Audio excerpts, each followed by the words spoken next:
Nouvelle semaine sur la Terre et nouvelles audiences du tribunal de l'actualité sur True TV et Watt FM, les médias leaders. En ce lundi, c'est le 27 mars 2023, ce sont les filiales de Tam Tam Groupe Presse. Une nouvelle semaine que nous ouvrons par des considérations constitutionnelles, avec notamment l'appel à la mobilisation générale du chef de l'État face à la situation sécuritaire nationale préoccupante.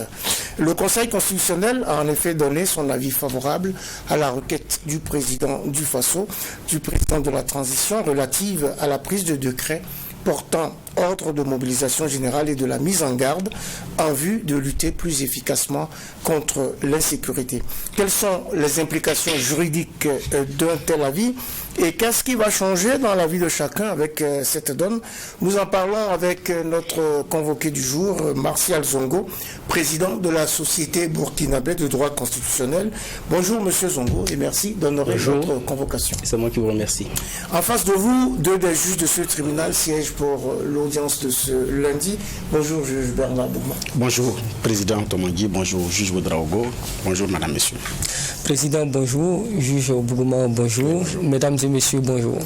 Bonjour à toutes, bonjour à tous et bienvenue à cette nouvelle audience du tribunal de l'actualité sur la télé interactive True TV en simultané sur Watt FM, votre radio 100% urbaine, ainsi que sur nos plateformes numériques. Et voici pour commencer, et comme à l'accoutumée, les avant-propos que je convoque à présent.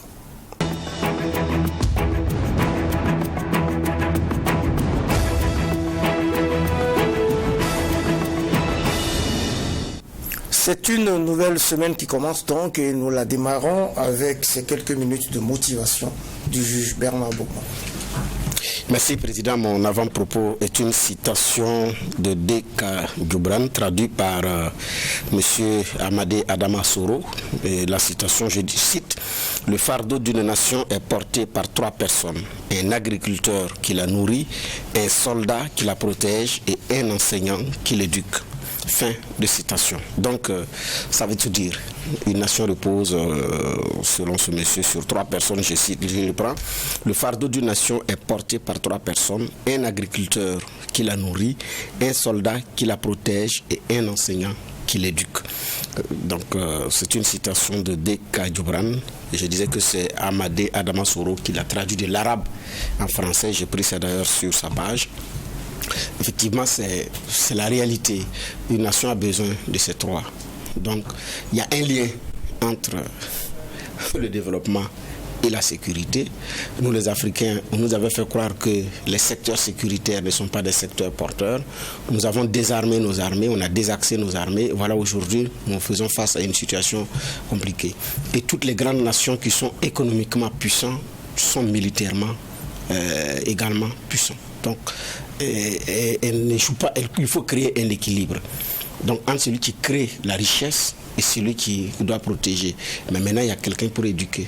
Parce que la grande Chine n'aurait pas réussi sans discipline, le Japon n'aurait pas réussi sans discipline, la Corée n'aurait pas réussi sans discipline. Mais ça, c'est le produit de l'éducation. Donc, vivement que nous puissions allier une bonne éducation, de vrais soldats qui nous protègent et des gens également qui produisent de la richesse pour pouvoir nourrir la nation, donc pour l'entretenir.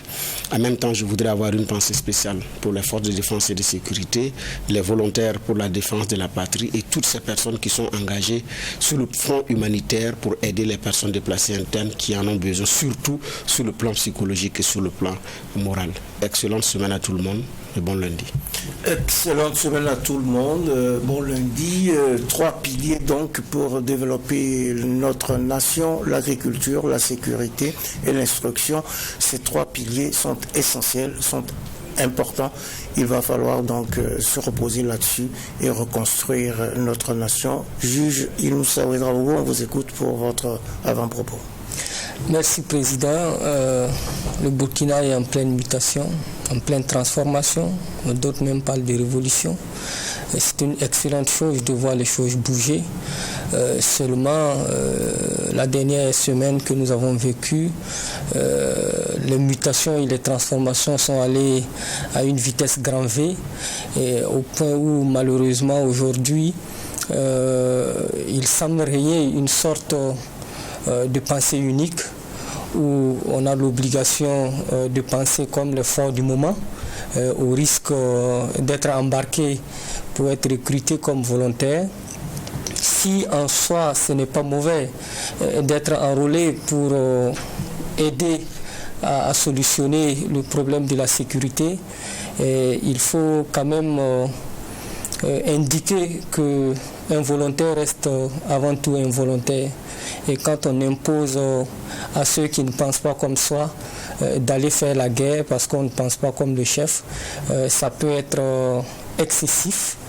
Et je voudrais ici appeler les uns et les autres au calme et à la retenue, à rester zen dans ces moments difficiles-là, à accepter la diversité des points de vue, parce que l'arc-en-ciel doit sa beauté aussi à la diversité de ses couleurs, le tapis doit sa beauté à la diversité de ses couleurs, et ne pas penser comme l'autre ne fait pas de vous forcément un ennemi.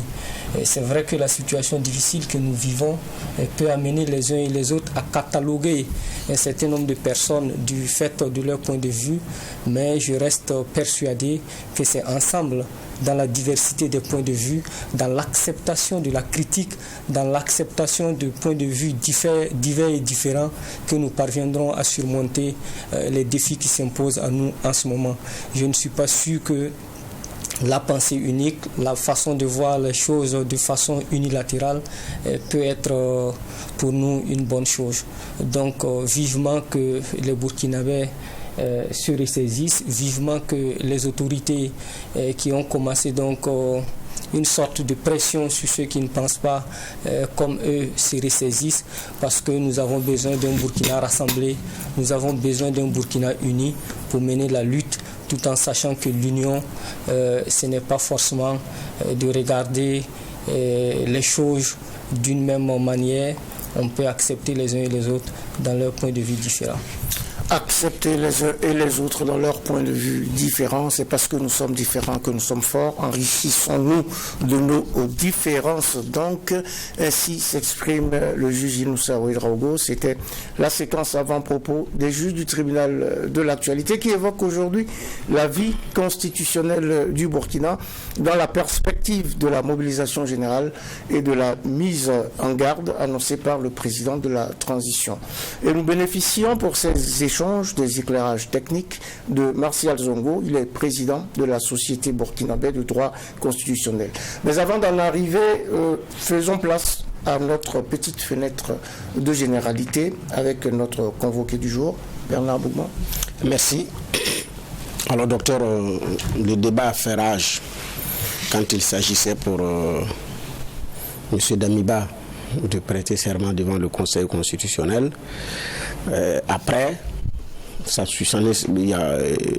quand Damiba a été renversé, le capitaine Ibrahim Traoré, c'était le même schéma, sauf que là, ils ont tenté un habillage à travers les assises nationales. Alors, ce qui fait que pour les jurys, cela consacre qu'on n'est pas obligé d'aller aux élections pour avoir le pouvoir et se faire accepter par le Conseil constitutionnel. Alors, ici, qu'est-ce qu'on fait? On intègre cela dans le Conseil constitutionnel où il faut réformer un certain nombre de choses, je ne sais pas, parce que ça ouvre aussi la voie à beaucoup d'interrogations et la solution pourrait être quoi? Pour qu'on soit réellement en phase. Oui, alors merci beaucoup juge Bougma. Avant de répondre à votre question, permettez-moi de vous remercier pour votre avant-propos que j'ai particulièrement apprécié. Ah, merci. Ce bel hommage rendu à nos forces de défense et de sécurité, à nos vaillants agriculteurs des coins les plus reculés du Burkina Faso, mais également aux enseignants qui apportent l'instruction à ce pays. C'est vrai que ça me fait penser en fait aux trois dimensions de l'homme, c'est-à-dire à son corps, à son âme et à son esprit. On a envie de dire que l'agriculteur, c'est celui qui s'occupe du corps, le soldat qui défend l'âme d'une nation et l'enseignant qui justement nourrit l'esprit de notre nation. C'est exactement ça. Mais cela dit, je pense que une nation, c'est aussi à la fois le coiffeur du quartier, c'est aussi à la fois le mécano du coin de la rue, et c'est aussi cette vendeuse de haricots qui nourrit chaque matin ces nombreux élèves, ces nombreux écoliers qui prennent le chemin de l'école. Alors, maintenant, j'aimerais me prononcer sur votre question, sur la question de savoir si est-ce qu'il faudrait consacrer désormais cette manière d'accession, ce mot d'accession au pouvoir dans notre droit. Non, je pense que jusqu'à preuve du contraire, le Burkina Faso demeure un état de droit. Nous avons une constitution. Et dans le choix de vie politique que le Burkina Faso a souverainement fait, le seul mode d'accession légale au pouvoir, c'est la voie des urnes.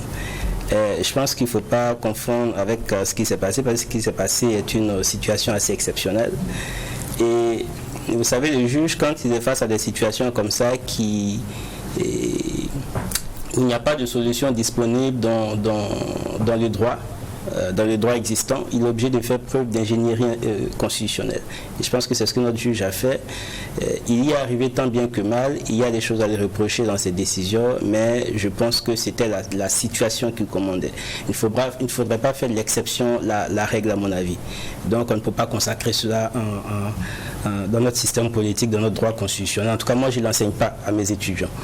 Voilà. Donc pour vous, ça reste une exception. Tout à fait. Ça fait 2 fois qu'on a eu cette exception. Oui, ça fait 2 fois, malheureusement. Donc, ce n'est plus une exception. Alors, ça fait 2 fois, malheureusement, et j'espère qu'il n'y aura pas de 3e fois. Et qu'on en restera à des exceptions, à juste des exceptions, et que ça ne devienne pas la règle, en fait. Et que cette exception ne devienne pas la règle, oui. Et Inoussa Ouedraogo. Et justement, à cette époque-là, les constitutionnalistes ont été vilipendés. On a estimé que c'était une aberration. Au niveau de la société des constitutionnalistes, comment vous avez vécu toutes ces caractéristiques, toutes ces critiques qui avaient été émises à l'époque? On disait que la justice était par terre. On se demandait s'il y avait encore des juristes. En dehors de quelques-uns qui ont donné de la voix, tout le monde était resté aphone, amorphe. Est-ce que c'était la peur, ou est-ce que véritablement il y avait des arguments juridiques pour défendre ces éléments? Alors je pense que ce qui devrait caractériser l'homme des sciences, c'est son humilité, l'acceptation des critiques, en fait, l'acceptation de la contradiction. Et donc je pense que, à mon avis, les constitutionnalistes, en tout cas moi personnellement, je n'ai pas été particulièrement atteint par ces critiques. D'autant plus qu'en son temps, la SBDC avait fait une déclaration. Je pense qu'on a toujours pris position officiellement, on a fait des déclarations. Et dans ces déclarations, on avait clairement regretté ce coup d'État. On avait également appelé à un retour rapide à l'ordre constitutionnel. On avait appelé un respect des engagements internationaux du Burkina Faso. On avait appelé un respect des droits de l'homme, parce que quand on est dans une situation comme ça de suspension de la Constitution, les choses peuvent aller très rapidement dans tous les sens. Et donc, nous, on avait pris position. Et je pense que notre position, elle est constante. Après, c'est ce que je dis, c'est-à-dire que quand vous êtes dans une situation où les textes, et malheureusement c'était le cas avec la Constitution, les dispositions disponibles n'offraient pas de réponse à la situation. Et donc qu'est-ce qu'il fallait faire? Il fallait faire preuve de création. Le juge l'a fait à sa manière.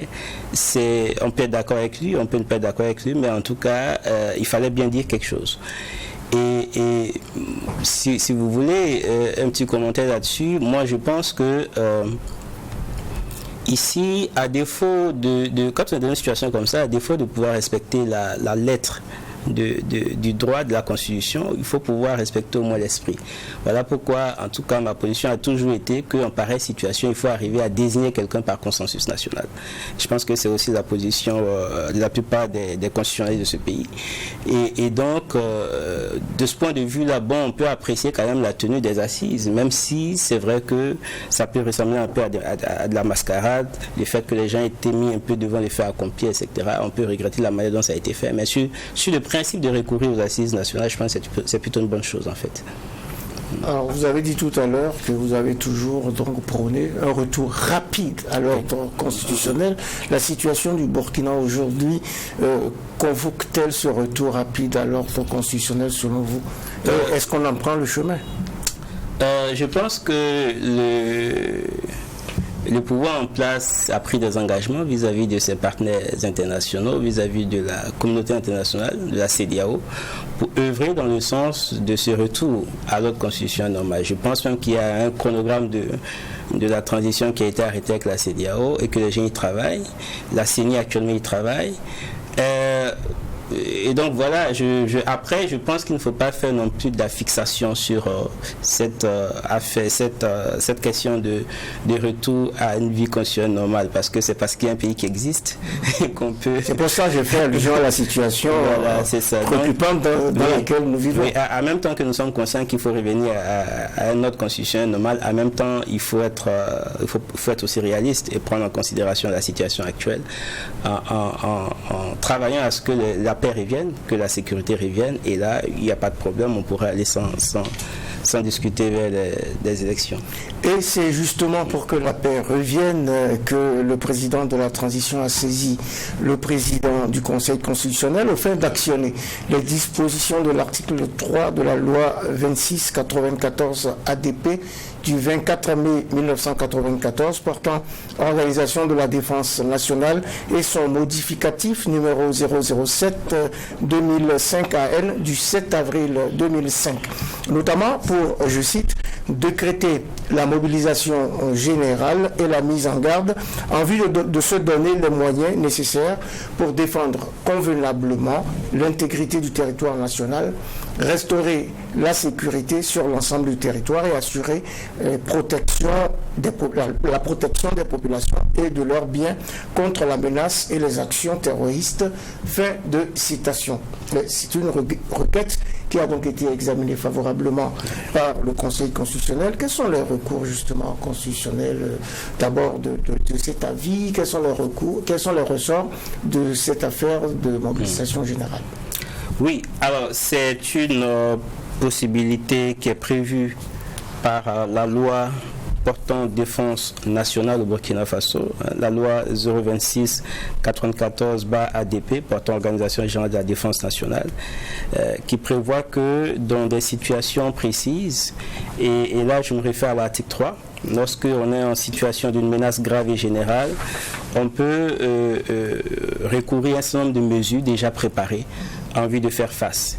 Mais vous savez, ce sont des mesures face à ce genre de situation qui peuvent comporter des atteintes aux droits et libertés individuelles. Et donc, pour éviter que le recours à ce genre de mesures, de dispositifs, ne se fasse de manière abusive, on a prévu quand même un certain encadrement juridique. Et c'est dans ce sens que l'article 3 prévoit la consultation officielle et du président du Parlement et du président du Conseil constitutionnel. C'est donc dans ce sens, et c'est tout à fait dans son bon droit, que le chef de l'État a fait la démarche de consulter le président du Conseil constitutionnel qui a rendu cet avis. Et donc voilà un peu pour situer le contexte et l'environnement. Après, si vous voulez, on peut aller un peu plus loin pour discuter des implications juridiques. Alors, on va aller plus loin tout à l'heure pour parler des implications juridiques justement avec Martial Zongo, président de la Société burkinabé de droit constitutionnel. Et on commence par vous, juge Bernard Bougman. Oui, effectivement, je pense qu'il faut qu'on aille au fond du sujet pour que les uns et les autres puissent comprendre, parce qu'il y a beaucoup de termes techniques. Il y a, comme on appelle ça, il y a des termes techniques que je voudrais rapidement qu'on éclaircisse pour que les Burkinabés puissent comprendre. On parle de mise en garde. L'état d'urgence, ils disent, on a longtemps expliqué ce qu'est l'état d'urgence aux premières heures de l'instauration de l'état d'urgence au niveau du Burkina Faso. La répétition est pédagogique. La répétition est pédagogique. Voilà, mais commençons par la mobilisation générale. La mobilisation générale, avant de venir à la mise en garde. Et puis la mise en garde. Ok, d'accord. Donc on y va pour la mobilisation générale. Qu'est-ce que ça implique, cette mobilisation générale? Alors, mon propos va porter vraiment sur les aspects juridiques, parce que c'est vrai que c'est une notion aussi militaire, une notion de sécurité, de défense nationale. Et donc, je ne saurais pas aller sur les aspects vraiment de défense nationale. Alors, la notion de mobilisation générale est définie dans la loi portant organisation générale de la défense nationale. Donc c'est l'article 3 qui dit qu'en cas de menace grave et générale, là je suis en train de lire, la mobilisation générale peut être décrétée Et l'article 3 précise que la mobilisation générale consiste en la mise en œuvre de l'ensemble des mesures de défense déjà préparées. Et quand on lit cette définition, il y a deux éléments qui ressortent. Premier élément, c'est le contexte dans lequel on peut décréter la mobilisation générale. Et là, on nous dit que c'est en cas de menaces graves et générales. Et donc, quand on regarde effectivement la situation sécuritaire aujourd'hui, la dégradation de la situation sécuritaire au cours de ces derniers mois, on peut considérer qu'on est effectivement dans une situation de menace grave et générale. Le deuxième élément, la deuxième information que nous donne l'article 3, c'est le fait que la mobilisation générale consiste dans la mise en œuvre d'un ensemble de mesures déjà préparées. Alors, quand on lit la décision du juge constitutionnel, du Conseil constitutionnel, malheureusement, on n'en sait pas plus sur la nature de ces mesures déjà préparées. On peut le comprendre en imaginant que pour des raisons de sécurité nationale, pour des questions de défense nationale, on n'a pas voulu divulguer ce genre d'informations. Mais le libellé de l'article 3 laisse penser que ce sont des mesures qui sont déjà connues, qui sont déjà arrêtées et qui sont sur le point d'être opérationnalisé. Et quand je me réfère aussi à l'actualité actuellement, aux nouvelles acquisitions de l'armée burkinabé, à la volonté affichée du président d'intensifier la guerre, on peut s'imaginer que la mobilisation générale va consister tout simplement à mettre notre armée sur le pied de guerre, à mettre tout le pays sur le pied de guerre et à déclarer cette guerre, cette fameuse guerre tant attendue. Donc la guerre peut enfin commencer. Voilà, dire ça comme ça. On a envie de dire enfin, oui, c'est ça. Est-ce qu'il y a des dispositions particulières pour déclarer que finalement le Burkina est en guerre? Est-ce que cela nous impose certaines restrictions vis-à-vis de nous-mêmes et vis-à-vis de l'étranger, vis-à-vis des institutions? Est-ce que déclarer qu'un pays est en guerre impose des dispositions particulières au plan international, par exemple? Bon, alors, c'est vrai quand je dis que la guerre peut enfin, quand on parle de guerre, c'est vrai que il faut faire attention parce que techniquement, je ne pense pas que ça soit la guerre, parce que la guerre suppose une agression étrangère, extérieure. Voilà pourquoi les textes même n'évoquent pas le mot. On parle de mobilisation générale, donc on peut englober toute situation possible.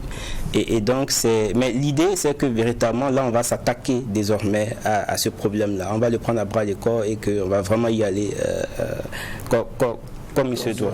C'est ça. Oui, Bernard Bougman. Oui, est-ce que c'est dans ce sens que certains leaders qui se sont prononcés sur l'actualité se sont retrouvés au front? Je pense que ça ne justifie pas ça. Ça ne justifie pas ça parce que c'est vrai que quand on regarde la mobilisation générale, c'est une mesure qui consiste à mettre l'armée sur le pied des guerres. Et ça peut amener notre armée à faire appel à mobiliser ses anciens militaires, à mobiliser ses réservistes et à mobiliser un certain nombre de personnes aptes au combat, avec des critères qui restent à déterminer éventuellement par les décrets qui sera pris. Cela dit, je ne pense pas que,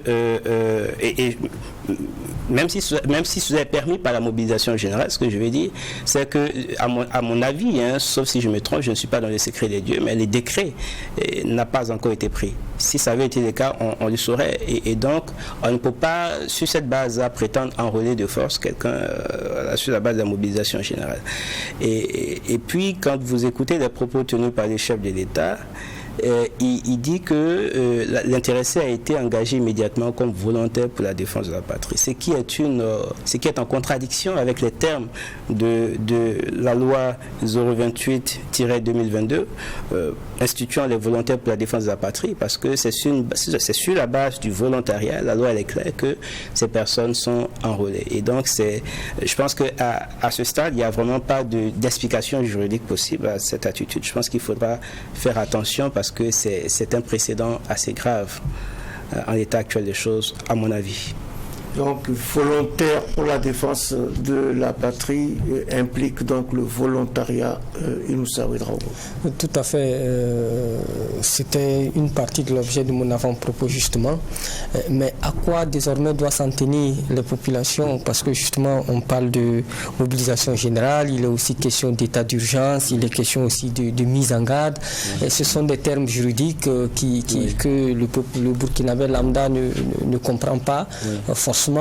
Et avec ça, désormais, à quoi doit s'en tenir le Burkinabé? Est-ce qu'il faut attendre le décret d'application pour mieux comprendre? Ou est-ce qu'à ce stade déjà, on doit faire attention à quelque chose de particulier? Oui. Alors je pense que déjà, mentalement, l'état d'esprit doit changer chez les Burkinabés. On doit se dire que là, les choses... elles sont sérieuses, c'est pas qu'elles deviennent sérieuses, elles sont sérieuses et qu'il faut prendre conscience de cet état de fait. Deuxième élément, et là ça me permet d'aborder les implications juridiques. Ces implications juridiques sont prévues à l'article 4 de la loi sur la défense nationale, et là on a l'information selon laquelle la mobilisation générale confère un certain nombre de droits au gouvernement. Et ces droits-là, je les cite, c'est le droit de réquisition des personnes, des biens et des services, le droit de soumettre à contrôle et à répartition les ressources nécessaires au transport ou au ravitaillement des troupes, le droit d'appel à l'emploi de défense à titre individuel ou collectif.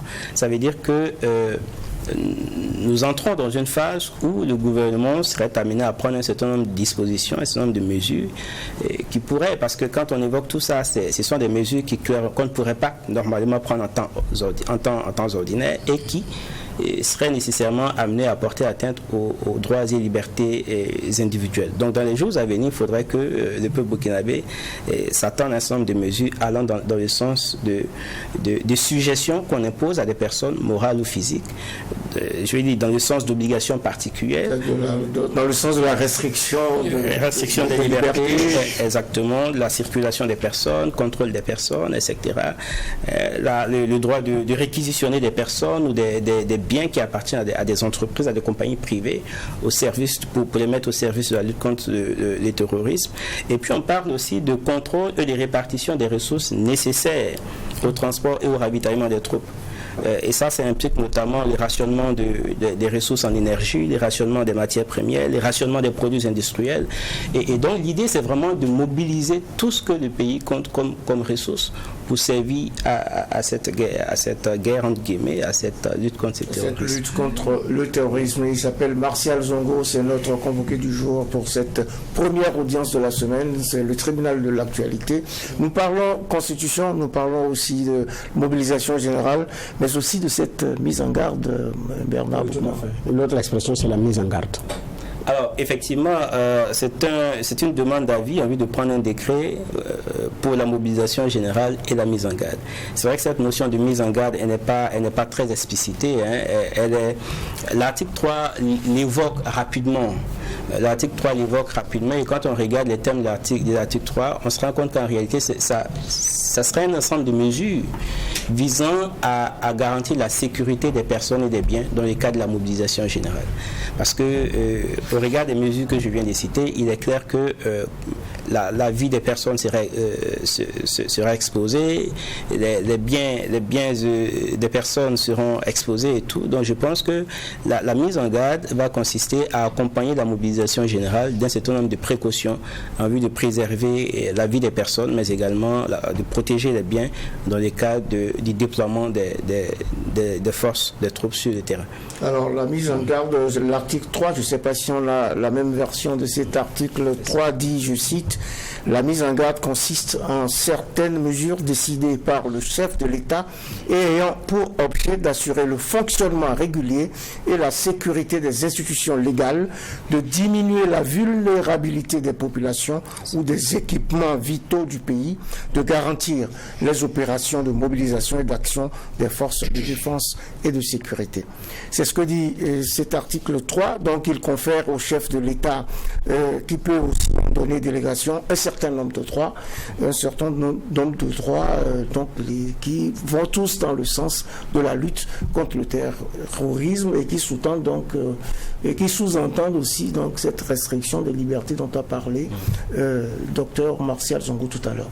Oui, Bernard Bougman. Oui, effectivement, je suis curieux d'en savoir davantage parce que quand on lit la loi celle de 2009, et 2019 qui porte sur l'état d'urgence, au niveau de l'article 13, bon, il y a un certain nombre de mesures, en tout cas qui sont très précises sur cette situation déjà. Donc peut-être que c'est une nouvelle batterie de mesures qui viennent pour s'ajouter à ce qui existe déjà. Mais là-bas, je dis déjà ce qu'il y a, c'est beaucoup de mesures qui concernent la sécurisation et la défense nationale. Par exemple, l'article 13 dit le ministre en charge de la sécurité, celui en charge de l'administration territoriale selon leur domaine de compétence ou le chef de circonscription administrative compétent peut dans les zones où l'état d'urgence en vigueur requérir les personnes, les biens, les services, interdire la circulation. En fait, j'ai dit, bon, c'est très long, je ne pourrais pas tout citer, ordonner les perquisitions de jour et de nuit dans les domiciles des citoyens, requérir la force d'armes, la force armée et lui confier les tâches de maintien ou de l'établissement de l'ordre et tout, ordonner. Bon, donc, et même jusqu'au contrôle des contenus médias. Et quand je lis effectivement cet article 13, ces mesures-là sont tellement précises que je suis vraiment curieux de savoir quelles sont les nouvelles autres mesures. Parce que si on applique déjà ça, on aura, en tout cas sur le plan de la sécurité, il y a beaucoup de problèmes qu'on va régler en même temps. Et ça, elle est tellement précise qu'elle permet, en tout cas, de prendre un certain nombre de mesures. Mais qu'est-ce qui a manqué? Pourquoi on renforce davantage? Et alors que quand je lis effectivement la décision du Conseil constitutionnel, il n'y a pas plus de précision. Oui, alors c'est vrai que il n'y a pas plus de précision dans la décision du Conseil constitutionnel parce que simplement la loi elle-même n'est pas très précise en fait sur l'étendue. Je pense que ça a peut-être été aussi sciemment fait pour laisser un peu plus de marge de manœuvre à l'autorité dans la prise des mesures. Et quelle est la différence avec l'état d'urgence? Je pense que quand vous regardez l'état d'urgence qui a été décrété, ça a été sur 22 provinces, je pense. Donc ça fait... ça commence le 30 mars. Le 30 mars, donc juste un peu moins de la moitié des provinces du Burkina. Et donc ce ne sont pas, l'état d'urgence ne couvre pas l'ensemble du territoire, quand bien même ça pourrait, parce que la loi 023-2019 prévoit la possibilité de déclarer l'état d'urgence sur l'ensemble du territoire. Je pense que la différence avec ces mesures-là dans le cas de la mobilisation générale et de la mise en garde, c'est que ce seraient des mesures à dimension nationale. Alors que les mesures dans les cas que vous venez d'énumérer, qui sont tout à fait exactes à l'article 13, vont rester circonscrites vraiment aux différentes...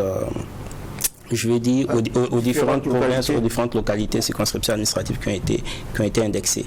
Et donc je pense que ça c'est une première différence. Une deuxième différence, ça serait dans l'intensité des mesures. Je pense que la mobilisation et la mise en garde permettrait à l'autorité politique, au gouvernement de pouvoir prendre à une étendue plus large l'ensemble du territoire national, ce que lui confère l'article 13 en termes de possibilités dans les cas d'un état d'urgence, mais également de manière beaucoup plus renforcée sur l'ensemble du territoire national.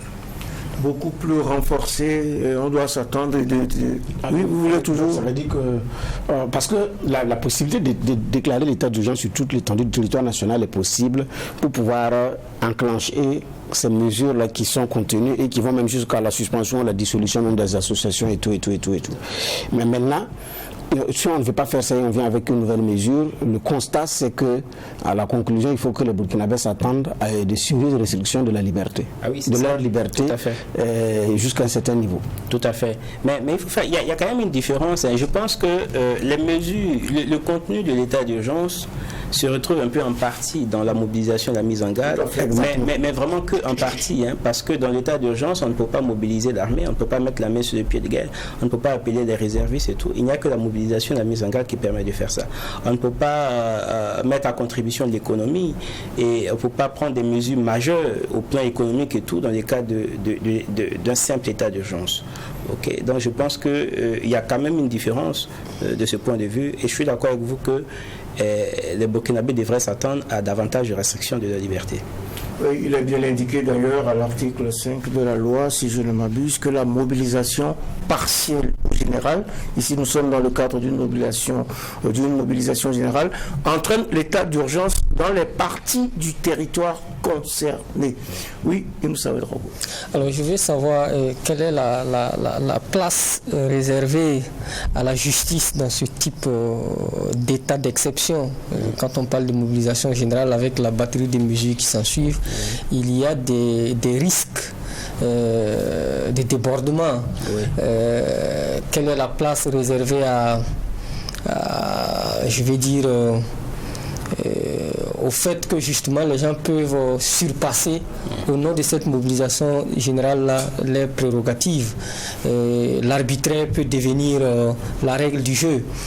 Quelle est la place qu'on réserve dans ce contexte-là aux citoyens? Est-ce qu'il peut toujours saisir la justice parce qu'il estime que dans le cadre de la mise en œuvre de la mobilisation générale, il y a des choses qu'on l'oblige à faire? Est-ce que c'est une porte ouverte à tout? Oui. Est-ce que désormais on doit se soumettre totalement à l'autorité qui fait de nous ce qu'il veut désormais, ou est-ce qu'il y a des limites objectives dans la notion de mobilisation générale? Alors, c'est une question tout à fait pertinente. Je pense qu'il ne s'agit pas de suspendre l'état de droit au Burkina. Mais si vous voulez, il s'agit d'atténuer l'application de certains principes de l'état de droit. Et donc ça ne veut pas dire que c'est un blanc-seing qu'on donne au chef de l'État et que ce dernier pourra faire tout ce qu'il aurait envie de faire. C'est parce que, à mon avis, cela signifie. Et ça me permet de faire un peu un glissement vers un autre concept, un autre mécanisme qui est évoqué dans la décision du juge constitutionnel, qui est le recours aux pouvoirs exceptionnels. Peut-être qu'on aura l'occasion d'y revenir, mais je pense que j'écoute un peu les prises de position sur la question. À mon avis, il y a un peu d'amalgame. Si on était dans l'hypothèse d'un recours aux pouvoirs exceptionnels, les marges de manœuvre du juge, parce que c'était là votre question, les marges de manœuvre du juge seraient assez restreintes.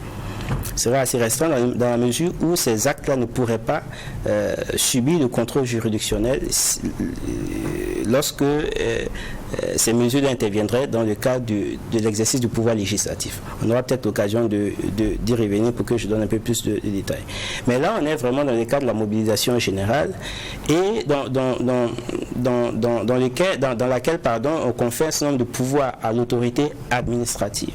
Et donc, je pense que les mesures, à mon avis, les mesures qui seront prises pourront toujours faire l'objet d'un certain contrôle devant les juges administratifs, notamment pour vérifier la proportionnalité des mesures, parce que ça, c'est très important quand on apporte des restrictions aux droits et libertés des personnes. Il faut se demander, est-ce qu'on ne va pas au-delà de ce qui est nécessaire pour atteindre l'objectif, c'est-à-dire la sécurisation et tout. Et donc, je pense que ce n'est pas vraiment un blanc-seing, ce n'est pas ce que je pense. Je pense que ces mesures-là pourront toujours faire l'objet d'un certain contrôle par le juge administratif, à mon avis. Oui, Bernard, ça c'est vrai, mais il y a l'opinion à côté. Quand on a vu ce qui s'est passé à Kaya, où le monsieur a été enrôlé immédiatement comme VDP, mais on a vu, comment on appelle ça, la réaction de l'opinion, qui est d'ailleurs, en tout cas pour les commentaires, pour beaucoup de commentaires que j'ai vus, qui sont favorables à une telle situation, parce que les discours contraires doivent cesser, il faut aller pour l'intérêt effectivement supérieur de la nation, mais en même temps, parce que c'est un précédent qui est créé, est-ce que ici, alors que le principe c'est volontaire, le terme même c'est volontaire pour la défense de la patrie, l'enrôlement aussi est volontaire, ici ça a été fait, ça n'a pas été volontaire, voilà. Est-ce que ici le juge a des marges de manœuvre si par exemple une telle initiative est attaquée? Je pense que oui, je pense que on est clairement en présence d'une violation de la loi qui institue le volontaire pour la défense de la patrie. Après, il faudra voir, est-ce qu'on reproche éventuellement, dans quelle hypothèse l'intéressé pourrait se retrouver devant les juridictions nationales. Ce serait éventuellement dans l'hypothèse où on lui reprocherait quelque chose. Et je pense que c'est la démarche qui aurait dû être suivie. Si on estime que l'intéressé par ses propos avait commis une infraction, on aurait dû engager une procédure éventuellement, que l'intéressé se retrouve devant une juridiction et qu'il a la possibilité de se de s'expliquer et de présenter ses moyens de défense, ce qui n'a pas été le cas. Donc je pense que si d'une manière ou d'une autre, par un mécanisme ou un autre, l'intéressé se retrouverait devant les juges, à mon avis, les juges n'auraient d'autre choix que de relever l'irrégularité de son enrôlement en tant que VDP. Après, je ne pense pas que ça soit je pense que ça a été un acte de communication. Je ne pense pas fondamentalement que c'est un acte qui va se pérenniser dans le temps. Je vais dire, à mon avis, je peux me tromper, mais je pense que l'intéressé devrait bientôt... je ne suis pas en train de valider ce qui a été fait, je condamne clairement, mais à mon avis, ce n'est pas quelque chose qui va... Le pouvoir en place n'a pas intérêt dans ce contexte à pérenniser ces genres d'actions. Pas du tout. Il peut aussi se trouver que cet homme soit content de sa situation de VDP finalement, il prenne du plaisir et accepte de défendre la patrie au détour de cette expérience, au détour de cette contorsion un peu juridique. Ça pourrait arriver, mais alors il faudrait communiquer là-dessus et il faudrait que du côté du pouvoir en place, on soit bien d'accord sur le fait que ce n'est pas de façon d'enrôler des volontaires pour la défense de la patrie. Alors, oui, je vois que vous voulez intervenir, mais il a promis des précisions. Oui, tout à fait. Donc, c'est d'ailleurs pour ça. Allez-y. Oui, allez-y, posez la question. La question de pouvoir exceptionnel dont vous avez parlé. Oui. Voilà. Est-ce que vous pouvez revenir de façon plus explicite? Alors merci. Les pouvoirs exceptionnels sont prévus par la Constitution burkinabé à l'article 59 de la Constitution burkinabé. C'est un mécanisme qui est là, qui existe. Et c'est vrai que c'est un mécanisme assez extrême parce que vous avez en droit, on a ce qu'on appelle les états d'exception, parmi lesquels vous avez principalement l'état d'urgence, l'état de siège et le recours aux pouvoirs exceptionnels. Quand vous regardez en termes de gravité en termes de gravité du contexte qui permet de recourir à ces genres de mesures, la gravité du contexte pour le recours aux pouvoirs exceptionnels est extrême. Et donc, c'est voilà un peu pour parler de l'environnement juridique de ce mécanisme-là. Quand on lit, mon commentaire porte spécifiquement sur la décision du Conseil constitutionnel. Parce que quand on lit la décision, le Conseil constitutionnel, quand il examine la question de la recevabilité de la demande d'avis, mais également quand il examine le fond, évoque de manière assez troublante l'article 59 de la Constitution burkinabé. J'ai dit de manière assez troublante parce que quand on regarde le visa de la décision, c'est-à-dire ce qui vient juste avant, le chapeau, le préambule de la décision, on se rend compte que dans la lettre qui est visée, dans la lettre du président du chef de l'État adressé au président du Conseil constitutionnel, on précise que c'est une demande d'avis en vue de prendre un décret pour la mobilisation générale et la mise en garde. Donc, nulle part il n'est mentionné qu'il s'agissait de demander l'avis du président sur le fait de savoir si les conditions pour recourir à l'article 59 étaient réunies. Alors, je parle vraiment sous réserve du contenu de la lettre, parce que nous ne l'avons pas, malheureusement. Mais je ne pense pas, encore une fois, je ne pense pas que la lettre y fait référence. Sinon, ça aurait dû, ou en tout cas, ça aurait pu ressortir. De l'État. Voilà, exactement, la lettre du chef de l'État. Alors, ce qui m'amène à avoir le sentiment que le juge constitutionnel en a dit un peu trop. Et c'est comme si, interrogé par le chef de l'État sur la possibilité de recourir à la mobilisation générale et à la mise en garde, c'est comme si le juge constitutionnel en avait profité pour dire au chef de l'État qu'il pouvait en obtenir mieux s'il souhaitait, s'il en avait envie. Il pouvait aller jusqu'au pouvoir exceptionnel. En actionnant l'article 59 de la Constitution. Tout à fait. Parce que je m'explique davantage. Quand vous lisez la décision, le juge, il se réfère d'abord à l'article 3 de la loi portant organisation de la défense nationale et ensuite il se réfère à l'article 59. Et juste après, il dit que les conditions de l'article 59 sont remplies et dans le paragraphe qui suit, il affirme que les conditions de l'article 3 sont remplies. Donc, le juge constitutionnel nous donne l'impression que, pour lui, parce que les conditions de l'article 59 sont remplies, les conditions de l'article 3 sont remplies. Et là, on a envie de se demander, mais est-ce que les deux mécanismes sont liés? Et c'est là où vous parlez d'amalgame. Et c'est là, je pense qu'il y a amalgame, parce que ni l'article 59 de la Constitution, ni l'article 3 de la loi portant organisation de la défense nationale ne fait le lien entre le recours aux pouvoirs exceptionnels et la mobilisation générale. Cela dit, je conviens que la mobilisation générale est une mesure qui peut très bien intervenir dans les cadres d'un recours aux pouvoirs exceptionnels.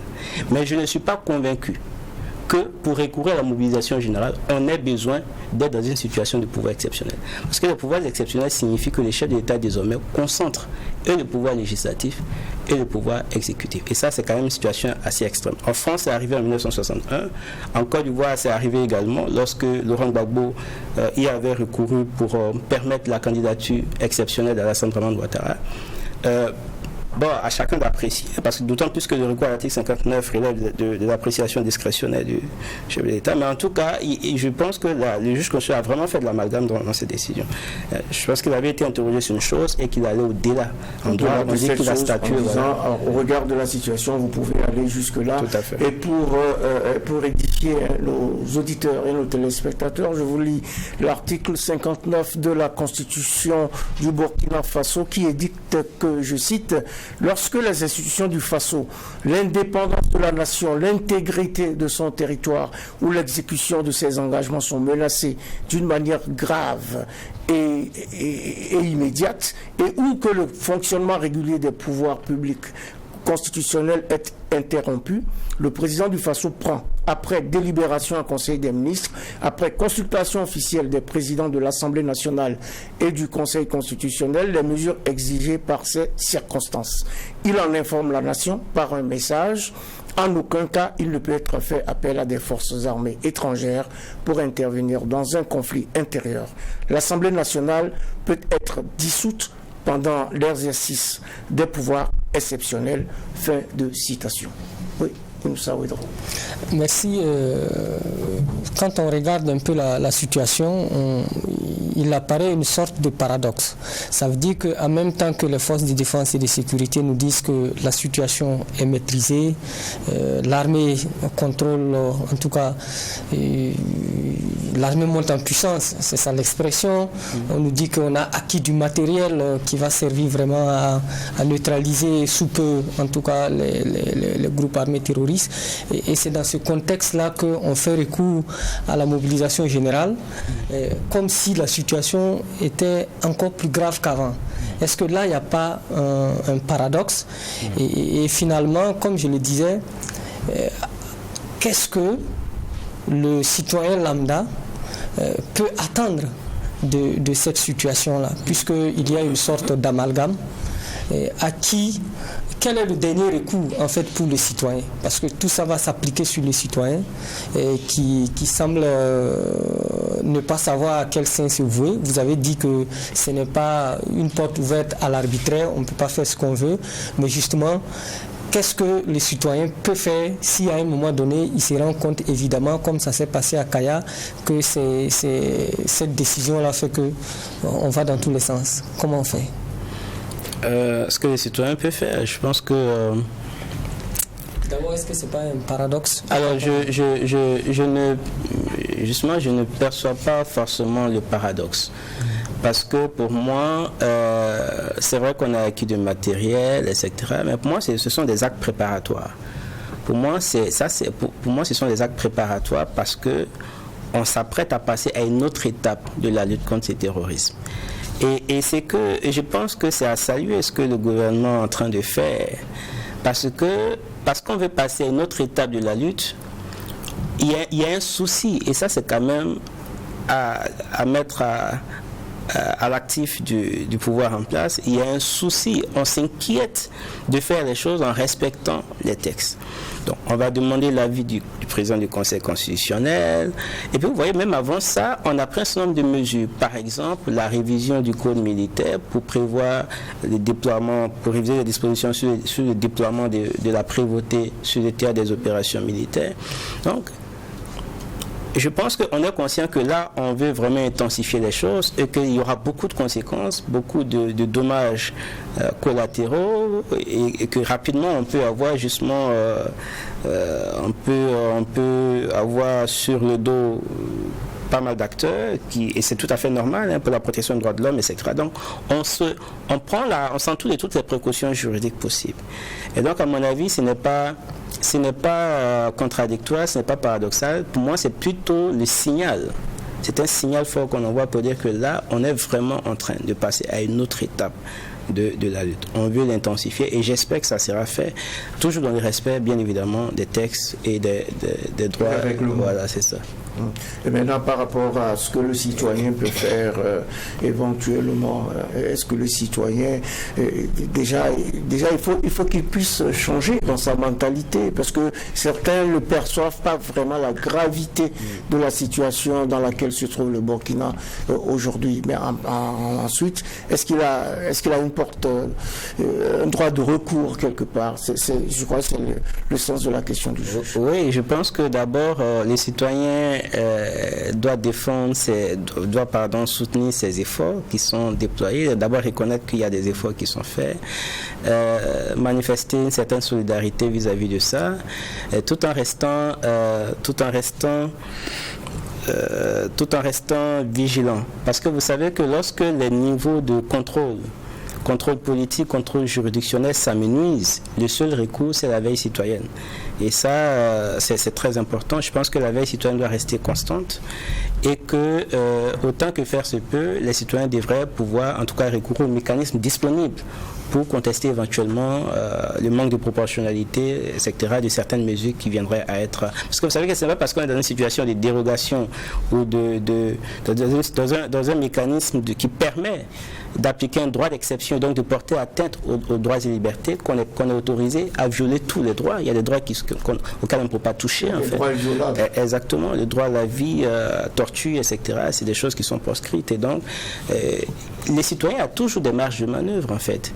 Voilà, je pense qu'on n'est pas dans un no man's land ou dans une situation de chaos généralisé. C'est pas ce que je pense. Oui, mais voilà. Très rapidement, parce qu'on est en fin d'émission. Dès lors que le Conseil constitutionnel lui a activé les dispositions de l'article 59, ça dit qu'on peut s'attendre un matin à ce que l'Assemblée législative de transition soit dissoute. Non, justement, parce que je pense qu'il ne faut pas interpréter l'avis rendu par le Conseil constitutionnel dans le sens où il dit au président qu'il a la possibilité de recourir. Enfin, non, plutôt, faut pas interpréter l'avis en s'imaginant que parce que l'avis a été rendu, on est dans une situation où le président peut recourir aux pouvoirs exceptionnels. Sans que le juge ait été interrogé là-dessus, il a réservé un paragraphe dans lequel il fait comprendre au chef de l'État que les conditions matérielles de l'article 59 sont remplies. Okay. Mais l'avis est un élément de la procédure. Après, il faudrait une délibération au Conseil des ministres, il faudrait un message adressé à la nation, etc. Donc, ce n'est pas fini. Donc, on n'est pas automatiquement. Ce n'est pas parce que dans un paragraphe de la décision, on dit au chef de l'État que les conditions sont réunies qu'on est automatiquement dans une situation de recours aux pouvoirs exceptionnels. Il y a encore d'autres choses qui restent à être mises en œuvre. En tout cas, la situation est exceptionnelle, la situation est préoccupante et chacun doit s'en pénétrer et conformer les changements qui s'imposent à cette situation-là. Le temps qui nous est imparti est arrivé à son terme et cette audience du tribunal de l'actualité, c'est la toute première de la semaine, elle s'achève. Au cours de cette audience, nous avons évoqué la mise en garde, mais aussi la mobilisation générale.